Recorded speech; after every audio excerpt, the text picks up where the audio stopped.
Please raise your hands for questions. Morning, Jacques. I heard what Zina just said. I just need to ask you, are you relieved that you can actually concentrate on a game of rugby and not on a circus? Look, I must say we're fortunate in terms of the support and the legal team and everybody that worked behind the scenes. I mean, we were very shielded from it, to be honest. And where we stay on the Gulf estate over here, we almost in our own little bubble. So for us, it was business as usual, and we just focused on rugby, and that was taken care of in the background.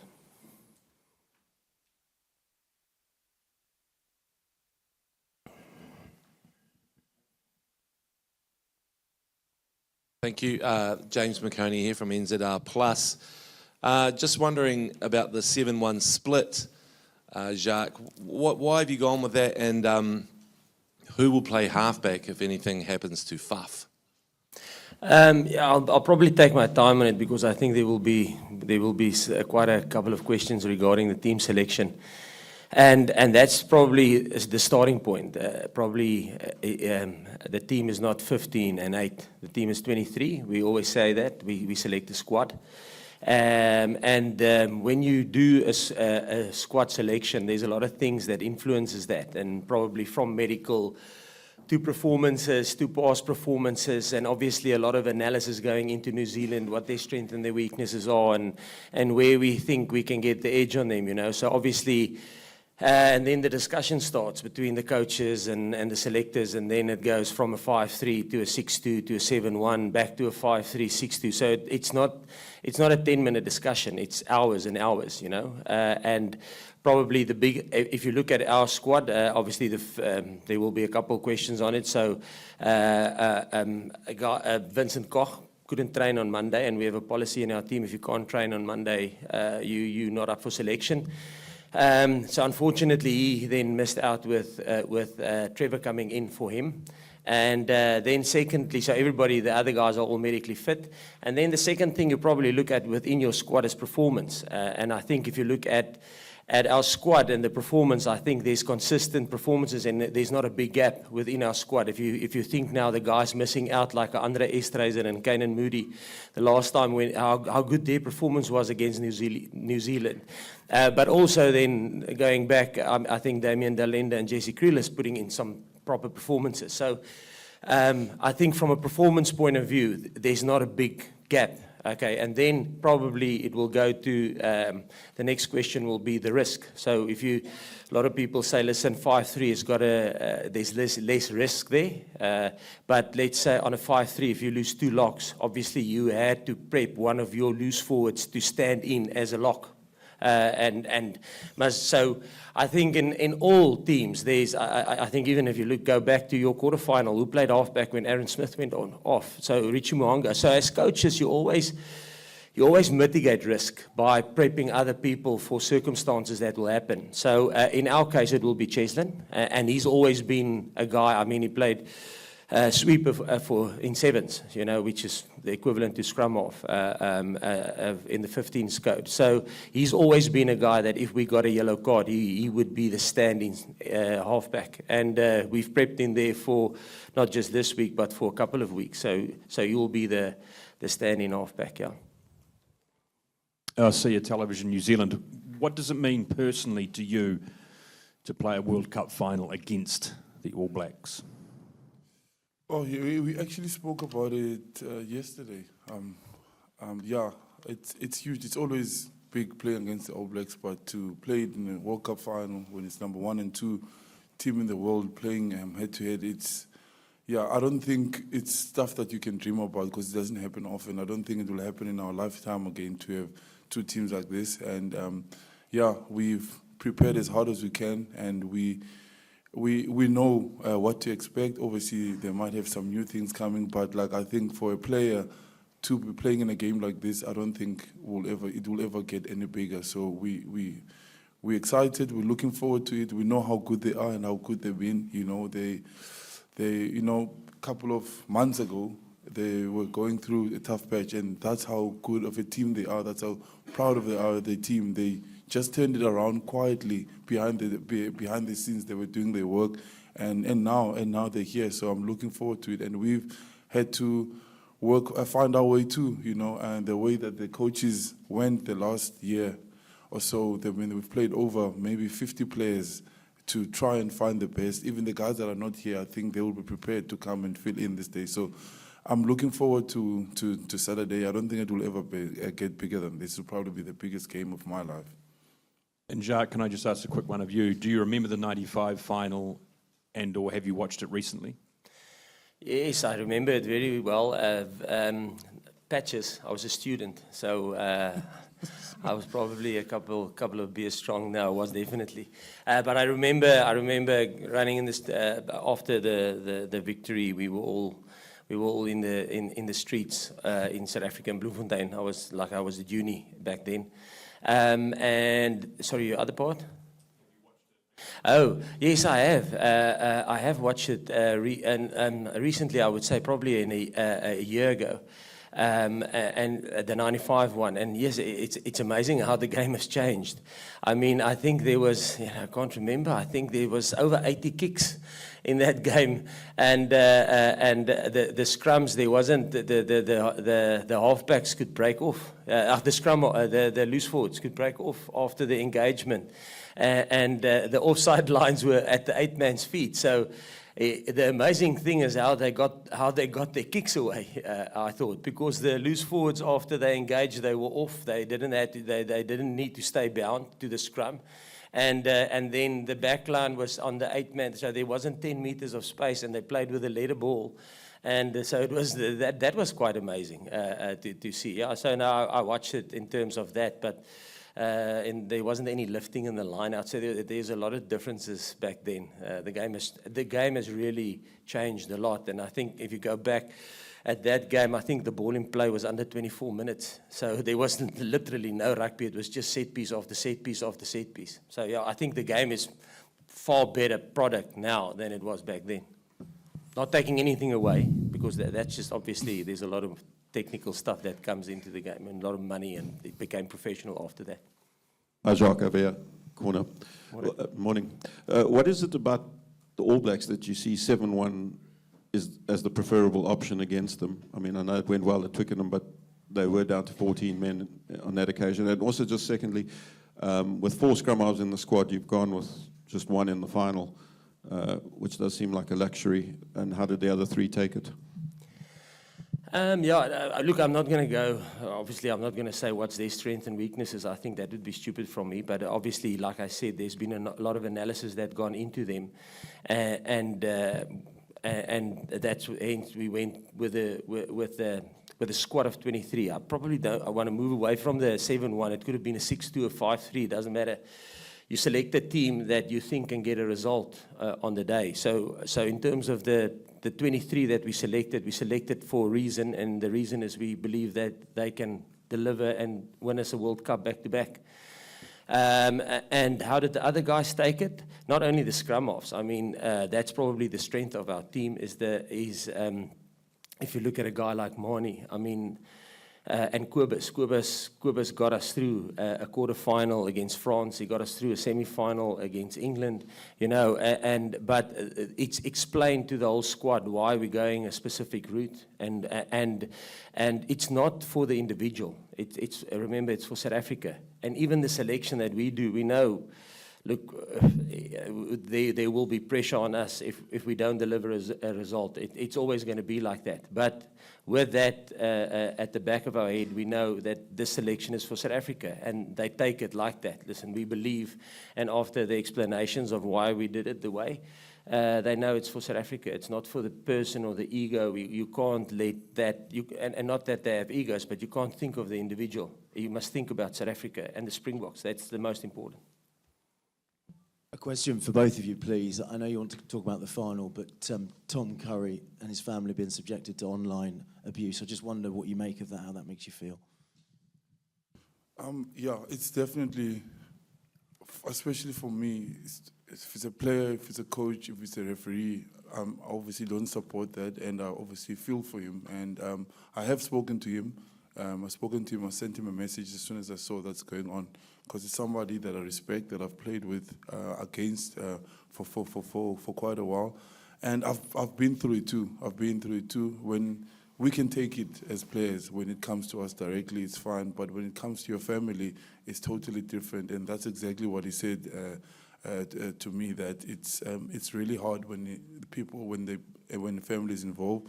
So yeah, it's the one part of the game that we really don't enjoy. You know, we don't mind being criticized about how we play on the field and everything like that. You know, but when it comes personal, and you know, we've experienced it too. Kobo's family experienced it. They got death threats. You know, so we've been there. And as a rugby family, as much as we compete, we definitely do support each other when things like this. It doesn't matter whether you're opposition or not. So I feel for him and I feel for his family, and I hope, you know, obviously it stops, and I hope he was able to prepare as much as he could for the game that he's playing tomorrow. So I've let him know that we are supporting him and that we're thinking of him.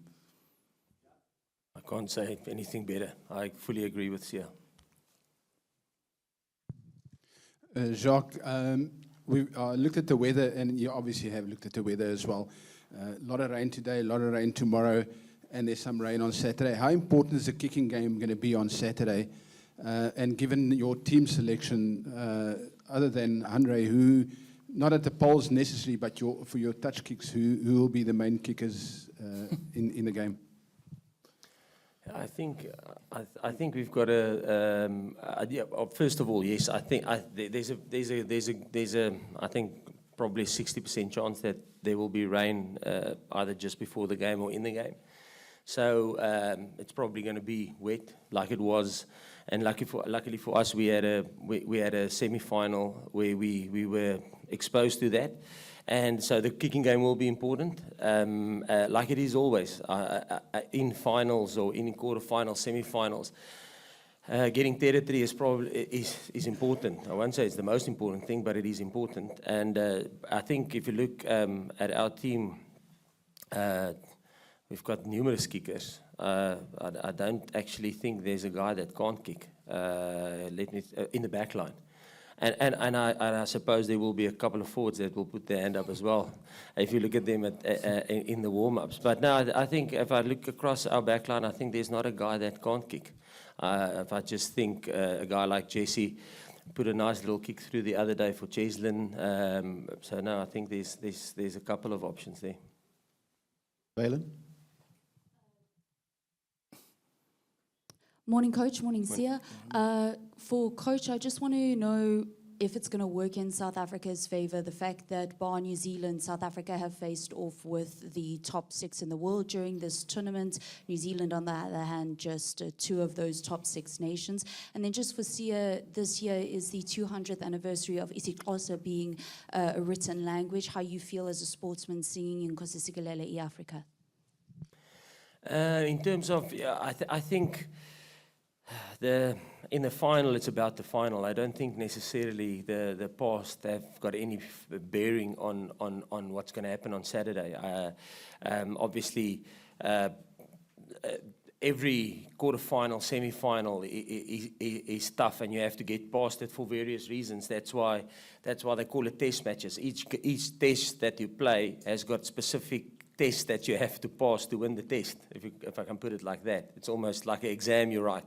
And I think the only thing that's probably going to help is the fact that you stuck through, and the character that you build within the team going through tough matches. And that's probably the one thing we can fall back on, is that we were properly challenged in the games that the games that we've played, and we had to find a way. Like we had to find a way in the semi-final when we were 15-6 down with a scrum in our 22. You know, we had to find a way, and fair play to the players. They found a way, you know. And I think back at 2021, we lost our 100th test match against New Zealand. I think we were leading up to the 78th minute, and then Barrett kicked an incredible penalty from the left touchline to to seal the game for them. It was a very tight game there. We lost against England at Twickenham in the 81st minute. We lost against Australia in Australia in the 82nd minute. So there's been a couple of games that we were leading when the clock was within 2 minutes or over 80 minutes time, and we lost those games. So I think the learnings we took out of those games helped us in the quarterfinals, semi-finals, and in the last couple of games. Yeah, that's really special, and it's great for me, and obviously abantu abaninzi abathetha isiXhosa because siyaziqenya nge-language yethu, and to also like to hear it in the national anthem. I think it's amazing. I love our national anthem, you know, with different languages in it. We are a very diverse country, and we really do, I think most of the time, celebrate our diversity, as we do in this team as well. And I think the fact that, you know, I can come from the township and play rugby and also be able to sing the songs I used to sing in the township, that I take, where I don't forget where I come from. I'm able to express myself in the team. I think that's really amazing, you know, and it does a lot to us to also hear the Xhosa commentary when somebody, you know, a lot of people can't watch rugby because they can't afford, like, and then also they don't understand English. Now we can hear it in your own language. Sometimes in the radio, the people listen to the game. I think that's really beautiful because it's brought more people. It's invited another different kind of people to come and watch rugby and support. So I'm really proud that, you know, my language has been recognized, and yeah, we take full pride in that.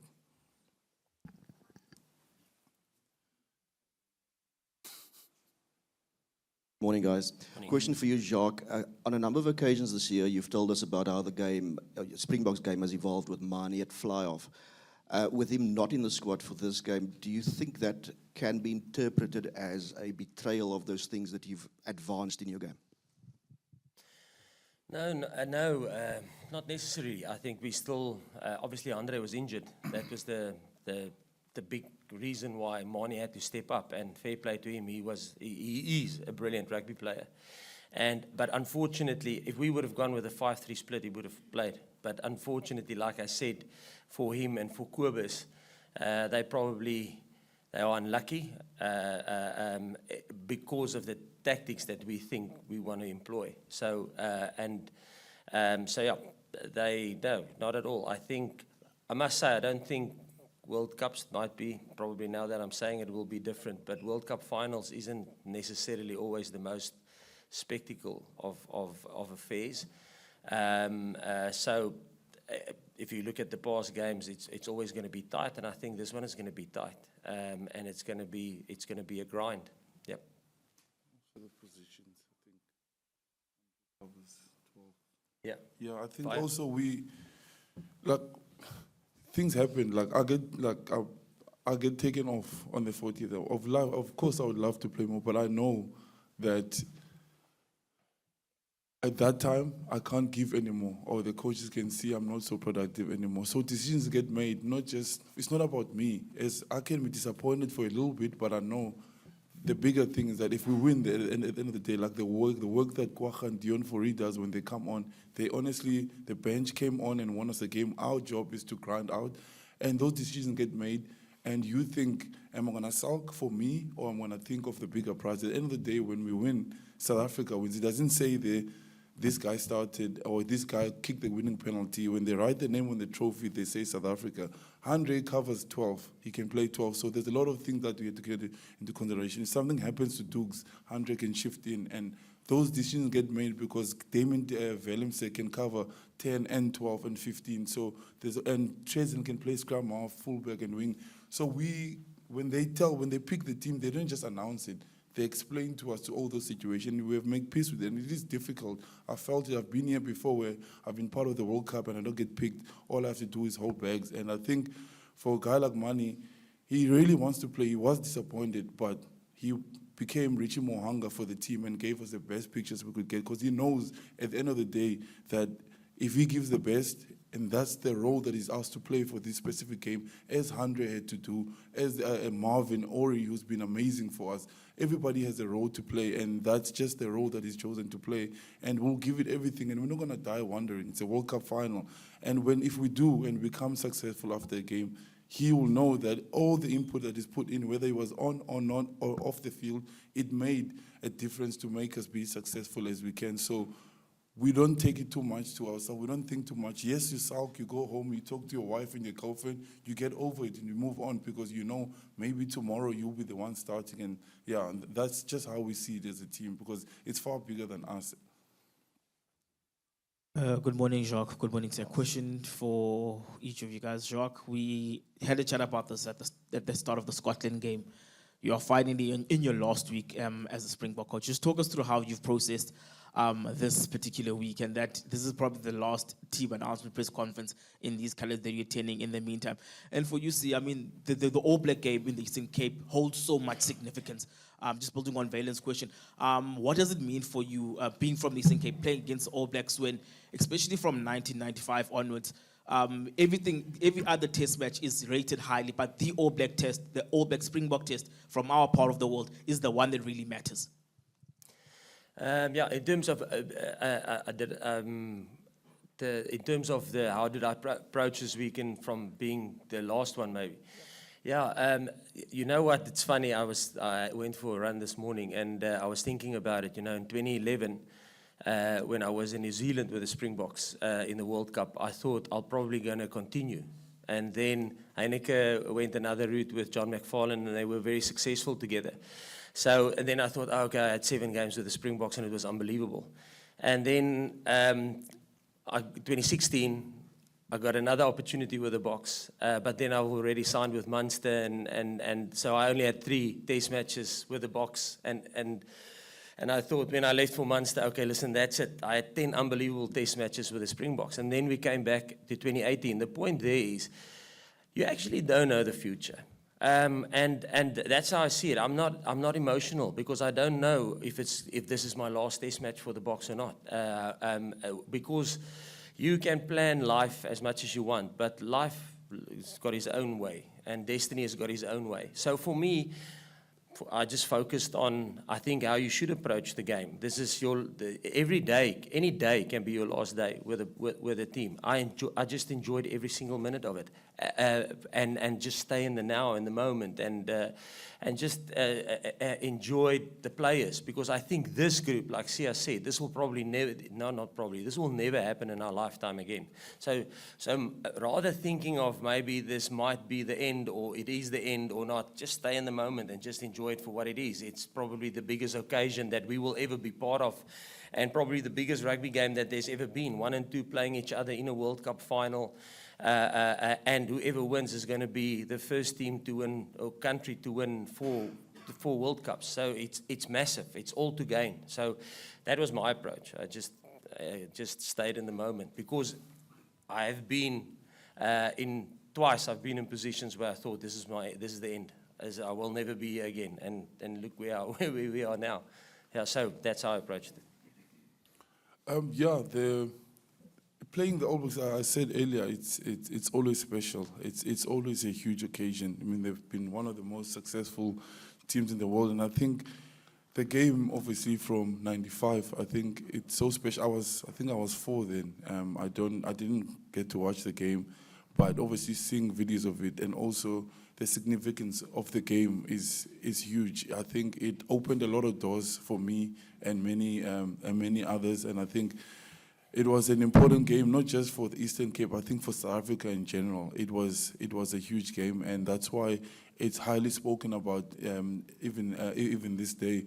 So it's gonna be big regardless of what the previous game showed. It can't get bigger than this. And it will mean to South Africa a lot, as we've seen what's happening back at home. I'm sure you've seen all the videos that are coming through and the semi-finals, and it's just huge. I can't explain. I remember 2007 when I was standing in Sweden. I was talking to Eben on the field. I said the last time the Springboks played in a final in France, I was standing in a tavern in Sweden watching with people who don't know rugby. It's only because South Africa is playing that people just sat there and watched the game, and I never thought I would be here playing a final at the same place that I was watching John Smith lift the World Cup. So, yeah, this is the stuff that you don't dream about. Honestly, I would be lying if I said this was one of my dreams, to play in the World Cup final in France against the All Blacks.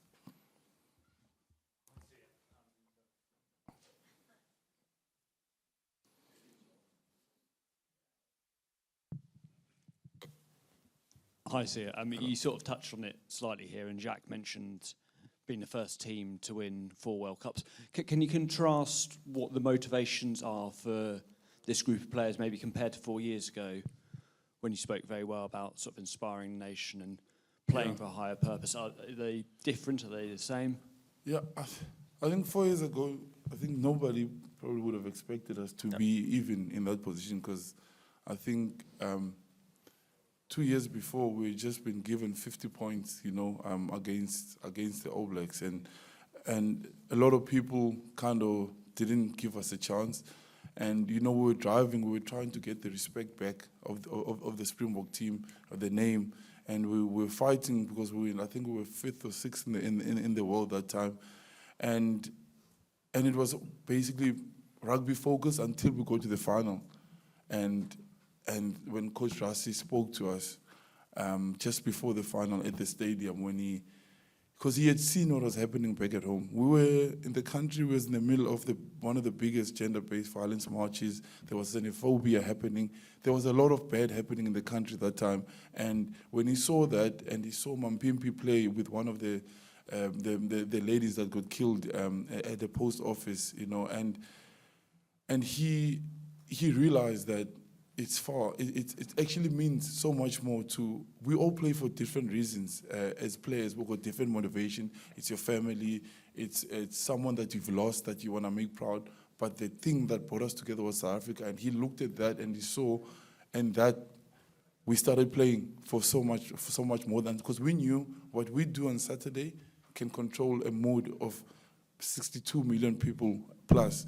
And then now, you know, we were able to achieve it then, and then now we see it each and every single day, and people tell us how they feel, and people send videos and tell us this is sometimes the only time they are happy about something is when we play. And also, for us, it's for someone that is in my position right now, where I was when I was a kid, for them to know, yes, that it's a season that they're going through. It's a tough time, but it is possible for them to get out of it. It's kids they'll come from farm areas that never thought it's possible, but now they see Peter Steph, you know, and it's guys that they see their life this way, that they want to go to this union. And a guy like Faf, he had to go to multiple unions. Cheslin had to leave South Africa to become a Springbok. So we represent all those kind of people, and that's what we focus on as a team, and that's our drive, and that's who we look to. You know, that's when you play or when you don't get selected, that you know it's for something far bigger than yourself.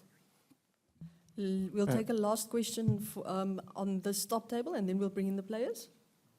Good morning, Siya. Good morning, Jacques. Morning. This one is for you, Jacques. You've been part of the EPD program before your time at the Springboks, and Rassie often says how important it was to him to be involved there. Can you just sum up what it was and how important it was for transformation? And is this Springboks team already capitalizing on it? Yeah, so for those who don't know, EPD programs is the early player development program. So before I joined the Springboks, I was the high performance manager at SA Rugby, and the EPD programs. Rassie was what was his title then? He was general manager of rugby, and I was the high performance manager underneath him, and so yeah, the guys that, how can I put it, Damian Willemse was in EPD2 program when I started coaching him at SA schools, R.G. Snyman, Mani Libok,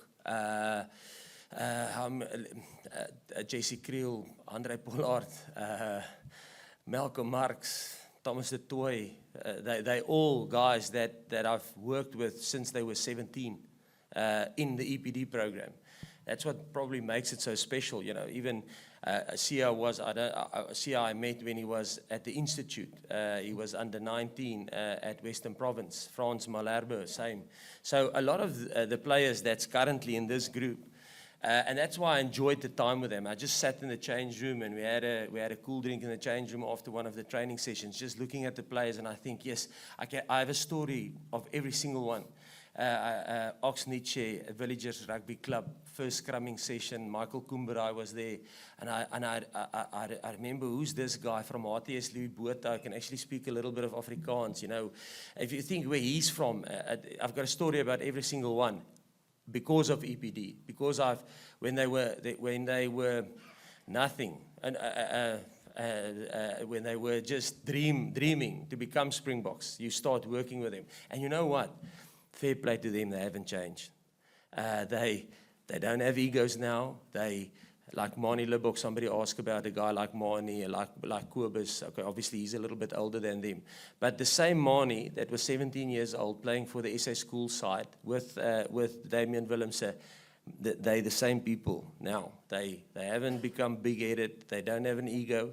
If they're not selected, like Siya said, they take it on the chin. They know that it's for South Africa, just like they did it back then. So, yeah, it was special working in the EPD programs, and even with the women. Obviously, I had I coached the 7s in women's and the 15s, and so I had an unbelievable coaching pathway with that, teaching kids, or not kids, but school kids, developing them, see how they grow as persons, how they become fathers, how they become men. You know, it's unbelievable to be part of it, and that started way back in 2013, I think. So it's 10 years now.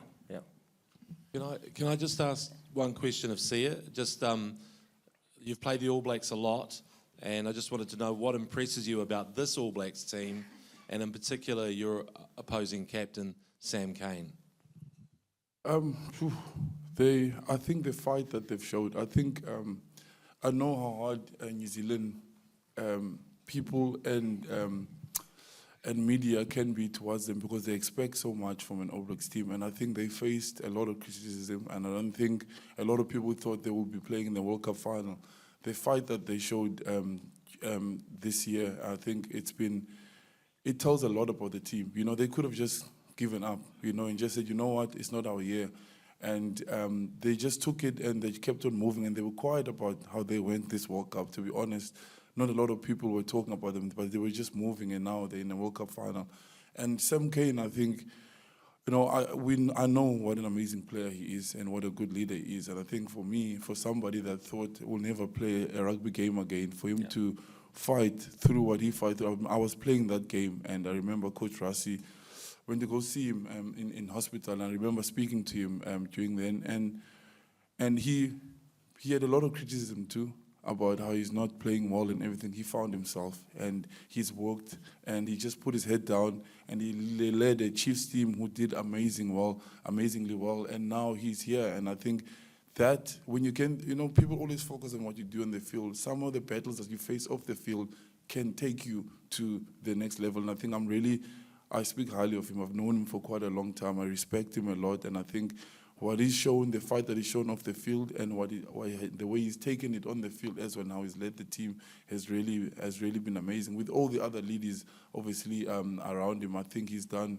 amazingly well, and that's why they are where they are today. The character they have as a group, and I don't think it's easy. I know it's hard for us to play for South Africa because people expect, but for them to play for a country who's been successful for so many years, it takes a lot out of you, and it does get lonely, it does get dark. You do sit there and you think, am I capable of doing this? Can I do this? But when you have good men around you, like I do, guys like Dwayne, Eben, Andre, who support me all the time, and you can see they just stuck together and fought to it, and that's why it makes them such a special team, and that's why they're playing in the World Cup final on Saturday. Thank you, Jacques. Thank you, Siya.